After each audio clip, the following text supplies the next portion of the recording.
اعوذ باللہ من الشیطان الرجیم بسم اللہ الرحمن الرحیم سورہ آل عمران آیت نمبر 31۔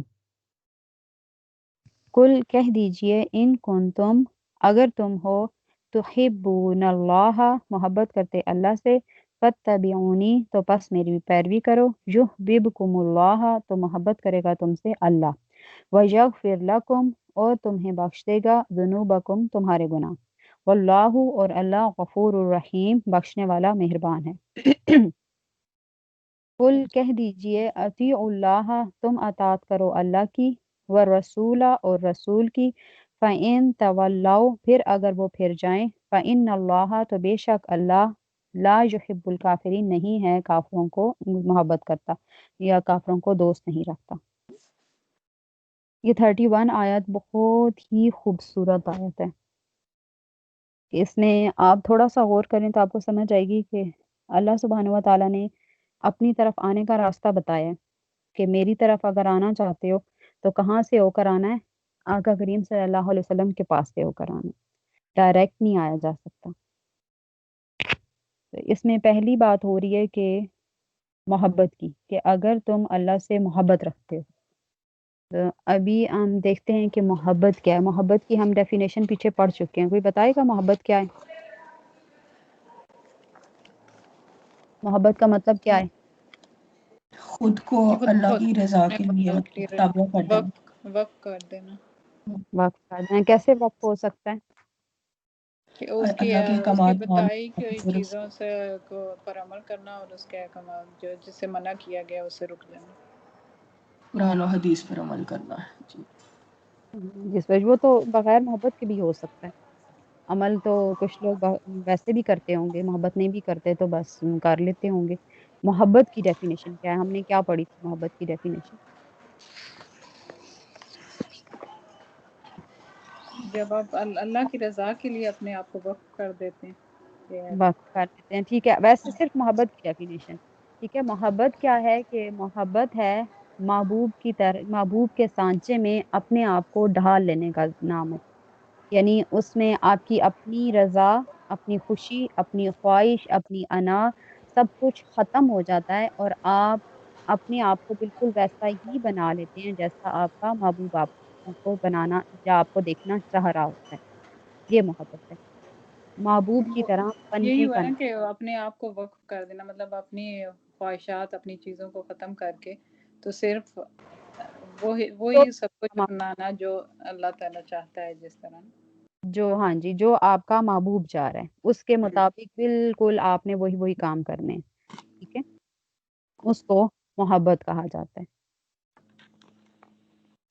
تو اللہ سبحانہ و تعالیٰ نے بتایا ہے کہ اگر تم اللہ سے محبت رکھتے ہو، اگر تم سچ میں محبت، ظاہر ہے فیلنگز ہیں، وہ انٹرنل فیلنگز ہیں، وہ آپ اس طرح کسی کو بتا نہیں سکتے، وہ صرف فیل ہو سکتی ہے، ٹھیک ہے۔ تو اللہ سبحانہ و تعالیٰ بتا رہے ہیں کہ اگر تم مجھ سے محبت کرتے ہو تو کس کی پیروی کرنی ہے؟ آقا کریم صلی اللہ علیہ آقا وسلم، کریم صلی اللہ علیہ وسلم آقا کریم صلی اللہ علیہ وسلم کی پیروی کرنی۔ اب پیروی کرنے کا کیا مطلب ہے؟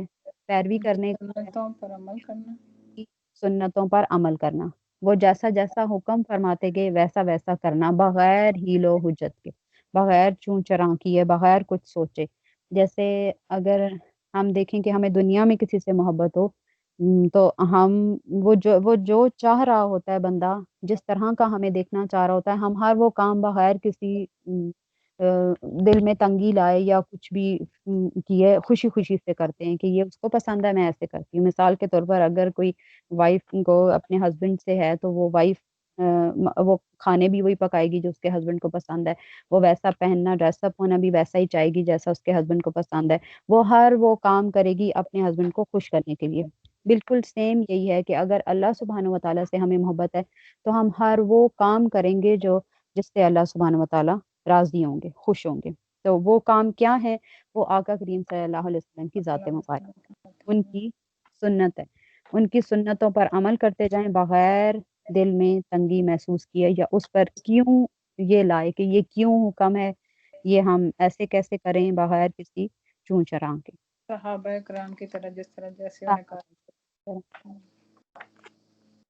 اپنی مرضی ایک ہماری اپنی مرضی ہو، ایک ہماری اپنی خواہش ہو، اور ایک آقا کریم صلی اللہ علیہ وسلم کا حکم ہو تو ہم اپنی مرضی کو ختم کر کے آقا کریم صلی اللہ علیہ وسلم کے حکم کے مطابق عمل کرتے جائیں، تو پھر اس کے بدلے میں ہمیں کیا ملے گا؟ پھر اللہ ہم سے محبت کرنے اللہ لگ کی جائے گا، خوشنودی ملے گی، اللہ کی رضا ملے گی۔ اللہ کی رضا ملے گی۔ آگے صرف اللہ کہہ رہا ہے کہ میں مطلب تم مجھ سے محبت نہیں کرو گے، میں تم سے محبت کرنا شروع کر دوں گا اگر تم میرے نبی کی پیروی کرو گے۔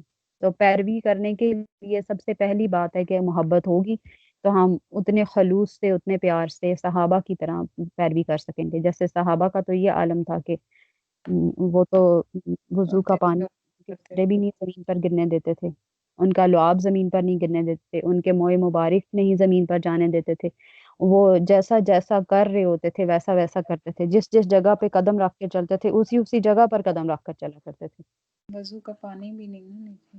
وضو کا پانی بھی نیچے نہیں گرتا تھا۔ جیسے مولا کائنات ان کے بارے میں ہے، روایت ہے کہ مولا کائنات ایک سفر پر جا رہے تھے تو ایک جگہ سے گزرے تو وہاں بیٹھ کر رونا شروع ہو گئے، تو باقی صحابہ پریشان ہوئے کہ کوئی ایسا کام بھی نہیں ہوا، کوئی ایسی پریشانی والی بات بھی نہیں ہے تو یہ رو کیوں رہے ہیں؟ تو انہوں نے مولا کائنات نے ان سے پوچھا جب، تو مولا کائنات نے فرمایا کہ میں ایک دفعہ آقا کریم صلی اللہ علیہ وآلہ وسلم کو یہاں پر روتے ہوئے دیکھا، میں اس لیے رو، ان کی اتباع کی، ان کی محبت کا یہ لیول تھا۔ اسی طرح حضرت عمر فاروق کا ہے واقعہ ہے کہ وہ ایک جگہ سے جا رہے تھے تو ایک درخت کے نیچے سے وہ حالانکہ درخت اونچا تھا لیکن اس کے نیچے سے جھک کر گزرے، تو باقی جو صحابہ تھے انہوں نے پوچھا کہ آپ یہاں سے جھک کر کیوں گزرے ہیں، درخت تو بہت اونچا ہے، اس کی ٹہنیاں تو بہت اونچی، لیکن انہوں نے بتایا کہ میں ایک دفعہ آقا کریم صلی اللہ علیہ وسلم کے ساتھ اس جگہ سے گزرا تھا تو انہوں نے وہ اس ٹائم یہ درخت چھوٹا تھا تو آقا کریم صلی اللہ علیہ وسلم یہاں سے جھک کر گزرے تھے تو میں نے ان کی سنت پہ عمل کیا۔ ظاہر ہے وہ یہ سمجھتے تھے کہ ہم کیسے جرأت کر سکتے ہیں کہ ایک کام آقا کریم صلی اللہ علیہ وسلم نے کیا اور ہم اس کے اگینسٹ چلے جائیں، ایسے تو ظاہر نہیں ہو سکتا۔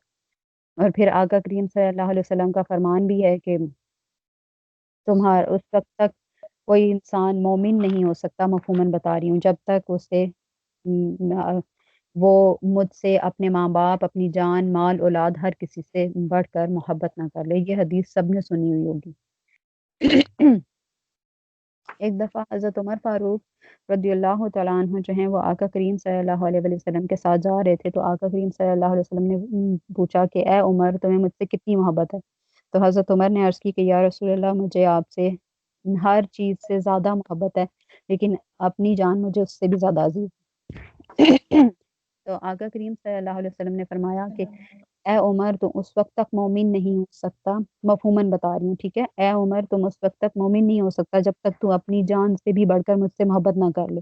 تو حضرت عمر نے فوراً اپنے الفاظ کو ٹھیک کیا اور عرض کی کہ یا رسول اللہ میں آج سے آپ سے اپنی جان سے بھی بڑھ کر محبت کرتا ہوں۔ تو ظاہر ہے ہمارا بھی محبت کا اگر وہ لیول ہوگا تو ہم سے اتباع خود بخود ہوتی جائے گی اور ہم ویسا ویسا کرنا شروع ہو جائیں گے۔ اس کے لیے اتباع کرنے کے لیے یا محبت کا وہ لیول لانے کے لیے چھوٹی چھوٹی سنتوں پہ عمل کرنا شروع کریں۔ ہم چھوٹی چھوٹی سنتیں اپنی لائف میں ایڈ کرتے جائیں گے تو وہ ظاہر ہے محبت کا اظہار ہے۔ آہستہ آہستہ آہستہ آہستہ بڑی سنتیں، ہماری لائف پوری دن کیسے گزرتا ہے وہ سارا آقا کریم صلی اللہ علیہ وسلم کی سنت کے مطابق ہو جائے گا۔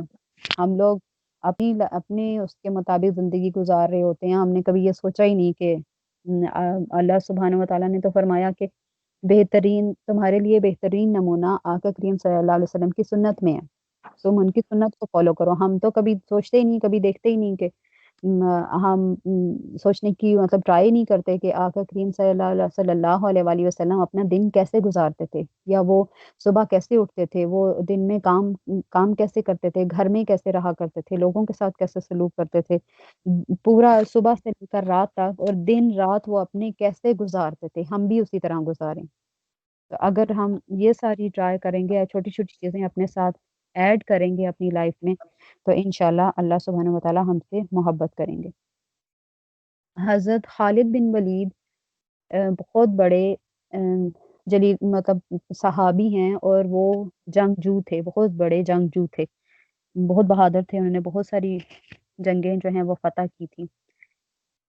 تو وہ ایک جنگ تھی، جنگ یرموک، اس میں وہ لڑتے لڑتے ان کی 9 تلواریں ٹوٹ گئیں، وہ اتنا زیادہ لڑے۔ تو کسی نے پوچھا ان سے کہ آپ کی مطلب ہائٹ اتنی چھوٹی سی ہے اور آپ اتنی بہادری سے کیسے لڑ لیتے ہیں، آپ ایسا کیا کرتے ہو کہ جہاں جاتے ہیں مطلب اتنے آپ بہادر ہیں تو آپ کے سامنے کوئی کھڑا نہیں ہو سکتا۔ تو انہوں نے بتایا کہ اپنا جو سر پہ امامہ رکھا ہوا تھا وہ اتارا اور اس میں دکھایا کہ اس میں موئے مبارک ہے۔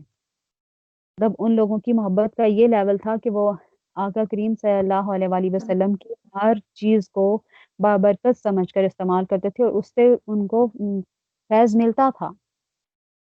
پھر اسی طرح آقا کریم صلی اللہ علیہ وآلہ وسلم کے پسینہ مبارک کو عطر کے طور پر حضرت ام سلمہ استعمال کرتی تھی۔ وہ جمع کر جب بھی آقا کریم صلی اللہ علیہ وسلم ان کے پاس جا کر آرام فرماتے تھے تو وہ ان کا پسینہ مبارک ایک بوتل میں رکھ لیتی تھی، تو اس کو وہ ایز اے عطر اور شفا کے طور پر بھی استعمال کرتے تھے۔ اور جو بندہ اگلی آیت میں ہے کہ جو بندہ پھر اللہ اور رسول کی پیروی نہیں کرے گا، یعنی ان سے پھر جائے گا، تو پھر اس کے لیے کیا ہے کہ اللہ کافروں کو دوست نہیں رکھتا۔ اللہ صرف ان سے محبت کرے گا جو اس کے نبی کی پیروی کریں گے۔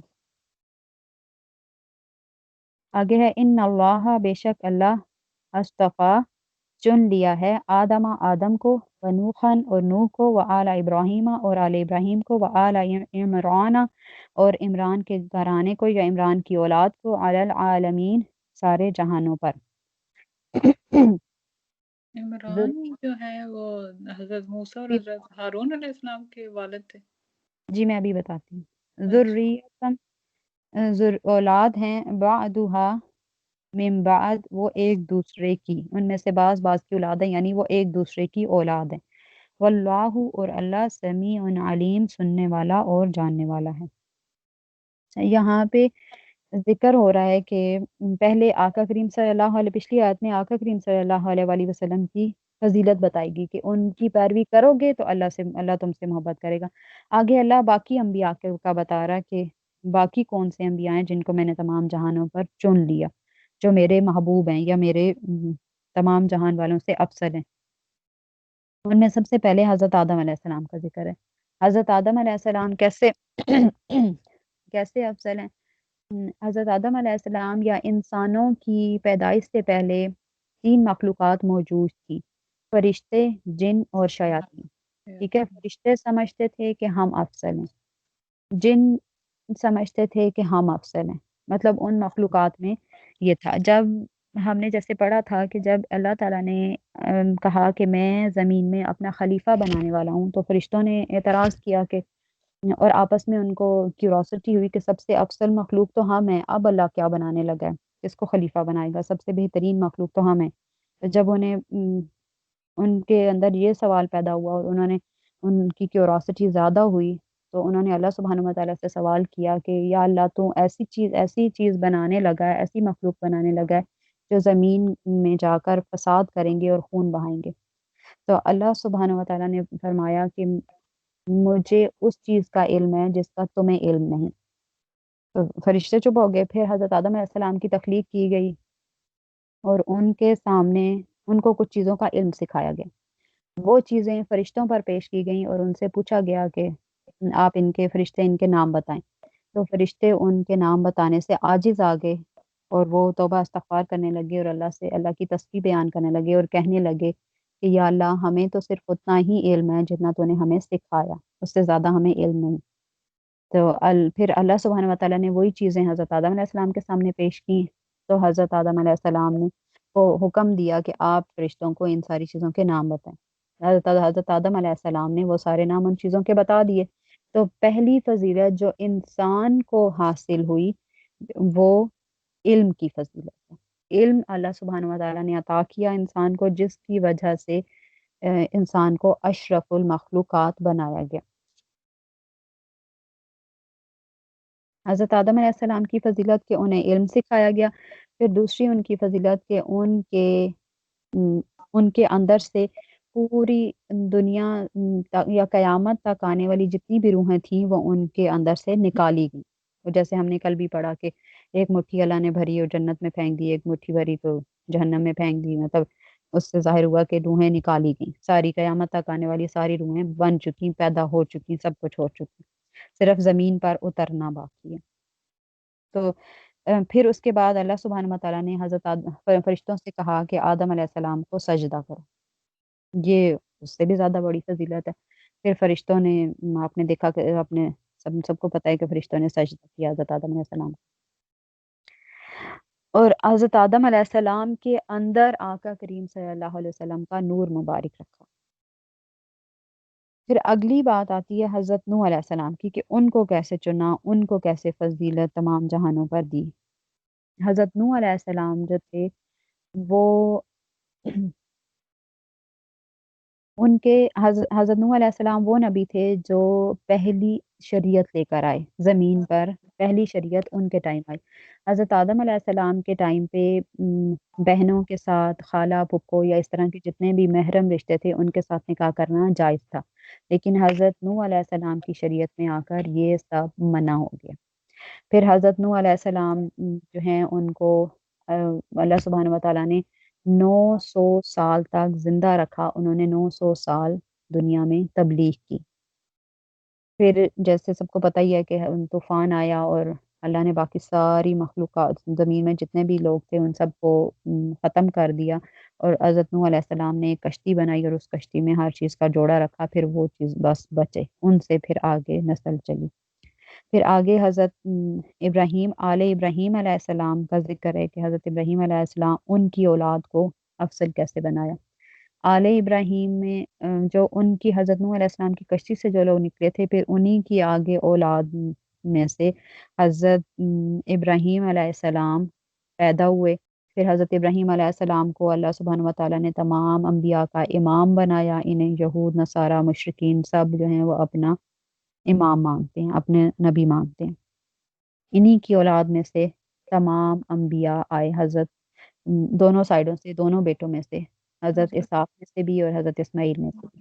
بنی اسرائیل دونوں کی لڑیاں اوپر جا کے حضرت ابراہیم سے جڑتی ہیں، ٹھیک ہے۔ حضرت ابراہیم علیہ السلام کو انبیاء کا امام بنایا، جیسے ہم نے سورہ البقرہ میں پڑھا تھا۔ پوری دنیا کے لیے امام ہے نا؟ پوری دنیا امام بنائے، تمام دنیا کے لیے امام الانبیاء ہیں، ٹھیک ہے۔ حضرت ابراہیم علیہ السلام امام الانبیاء۔ پھر ان کی اولاد میں خلافت، نبوت، رسالت انہی کی اولاد میں رہی، ان کی اولاد میں رکھ دی گئی۔ اور سب سے بڑی فضیلت حضرت ابراہیم علیہ السلام کی ہے کہ ان کی اولاد میں آقا کریم صلی اللہ علیہ وآلہ وسلم کی پیدائش ہوئی، جو خاتم النبیین ہیں، جو انبیاء کے سید الانبیاء ہیں، جو شاف المعشر ہیں، جو جن کی کتاب قرآن، جن کی شریعت قیامت تک آنے والے تمام لوگوں کے لیے راہ ہدایت ہے، وہی اسی شریعت پر عمل کریں گے، اور جو جن کی سنت قیامت تک آنے والے لوگوں کے لیے راہ ہدایت ہے۔ یہ حضرت ابراہیم علیہ السلام کی فضیلت ہے۔ اس کے بعد آل عمران کا ذکر ہے۔ آل عمران سے ویسے تو دو لوگ مراد ہیں، ایک تو آل عمران حضرت موسیٰ علیہ السلام جو تھے ان کے والد کا نام بھی عمران ہی تھا، لیکن جو حضرت عیسیٰ علیہ السلام تھے ان کے نانا کا نام بھی عمران ہی تھا۔ حضرت موسیٰ کے والد کا نام؟ جی، حضرت موسیٰ علیہ السلام کے والد کا نام اور حضرت عیسیٰ یعنی حضرت مریم علیہ السلام کے والد کا نام بھی عمران تھا۔ یہاں جس عمران کا ذکر ہو رہا ہے، حضرت موسیٰ علیہ السلام تو آل ابراہیم میں آ گئے، ویسے تو یہ بھی آل ابراہیم میں ہی آتے ہیں، حضرت آل عمران حضرت عیسیٰ علیہ السلام، لیکن یہاں پہ ان کو اسپیشل ذکر اس لیے کیا گیا کہ آگے ساری آیات میں پھر ان کی سٹوری آ رہی ہے، تو تھوڑا سا انٹروڈکشن ان کا کرایا اللہ نے کہ آل عمران کو بھی میں نے تمام جہانوں پر فضیلت دی۔ تو یہ حضرت عیسیٰ علیہ السلام کے نانا کا ذکر ہو رہا ہے؟ جی، یہاں پہ آل عمران سے مراد ہے حضرت عیسیٰ علیہ السلام کے نانا اچھا، کی حضرت مریم تھی، مطلب حضرت مریم کے کا نام عمران تھا اور ان کی والدہ کا نام تھا حنا بنت فاقوس۔ حنا بنت فاقوس، ہاں، یہ بس حنا لکھ لیں، یہ حضرت سلیمان بن داؤد علیہ السلام کی اولاد سے ہیں، حضرت عمران جو ہیں۔ حضرت داؤد اور علیہ حضرت سلیمان بن داؤد، ہاں جی، حضرت داؤد علیہ السلام کی اولاد میں سے حضرت عمران ہے، پھر حضرت عمران کی بیٹی آگے حضرت مریم ہے، اور ان کی جو ماں تھی یہ دو بہنیں تھیں، ایک بہن کا نکاح حضرت عمران سے ہوا، ایک بہن کا نکاح حضرت زکریا سے ہوا۔ حضرت زکریا سے حضرت یحییٰ پیدا ہوئے، اور جو یہ حضرت عمران تھے ان سے حضرت مریم پیدا ہوئی، پھر حضرت مریم سے آگے حضرت عیسیٰ پیدا ہوئے، ٹھیک ہے۔ یہ آپس میں حضرت مریم اور حضرت زکریا یہ آپس میں خالہ زاد تھے۔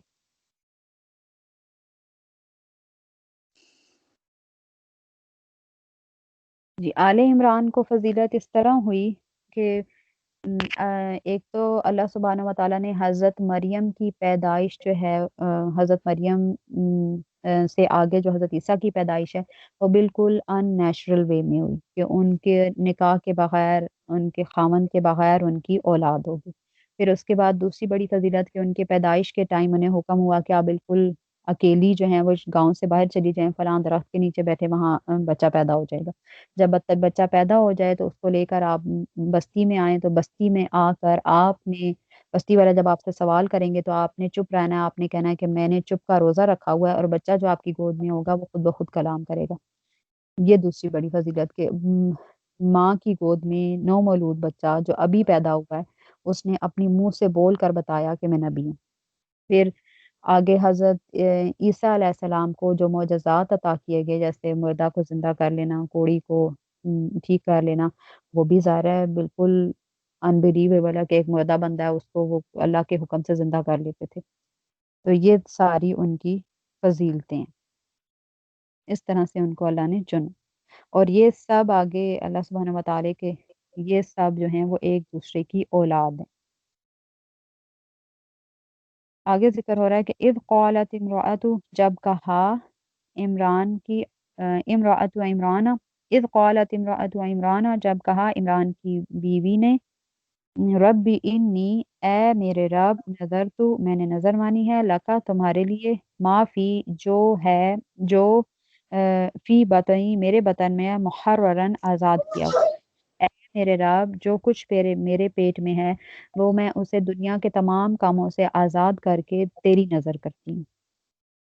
فتقبل منی، پس تو قبول کر لے اسے میری طرف سے، انک انت السمیع العلیم، بے شک تو سننے والا اور جاننے والا ہے۔ حضرت مریم علیہ السلام کی جو والدہ تھیں حنا، ان کی اولاد نہیں تھی اور وہ کافی بڑی عمر میں پہنچ چکی تھی۔ انہوں نے جب ایک روز جو ہیں وہ ایک درخت کے نیچے بیٹھی ہوئی تھی تو انہوں نے ایک پرندے کو دیکھا کہ وہ اپنے بچے کو خوراک کھلا رہا ہے، کھانا کھلا رہا ہے، تو ان کے دل میں بھی خواہش ہوئی کہ یا اللہ اللہ مجھے بھی اولاد عطا کرے، اور ان کی خواہش تھی کہ بیٹا مجھے عطا ہو۔ اس ٹائم انہوں نے یہ دعا کی، اور ساتھ انہوں نے کہا جب ان کا حمل ٹھہر گیا، جب مطلب ان کی یہ دعا اللہ سبحانہ و تعالیٰ نے پوری کی، جب ان کا حمل ٹھہر گیا تو حضرت عمران جو ہیں وہ فوت ہو گئے، اور جب انہیں محسوس ہوا کہ میری مطلب میں مینس کہ پریگننٹ ہوں، تو انہوں نے اس ٹائم یہ دعا مانگی کہ یا اللہ مجھے جو بچہ پیدا ہوگا وہ میں اسے تیری نظر کر دوں گی، یعنی بیت المقدس کی خدمت میں اسے پیش کر دوں گی کہ وہ بیت المقدس کی ہی خدمت کیا کرے گا۔ تو وہ یہ دعا انہوں نے یہ نظر مانی، اور اللہ نے ان کی پہلے دعا انہوں نے کی، اور اللہ نے دعا قبول کی، پھر اس کے بعد انہوں نے پریگننسی کے بعد یہ نظر مان لی کہ میں اسے تیرے لیے وقف کر دوں گی کہ وہ بیت المقدس کی خدمت کیا کرے گا۔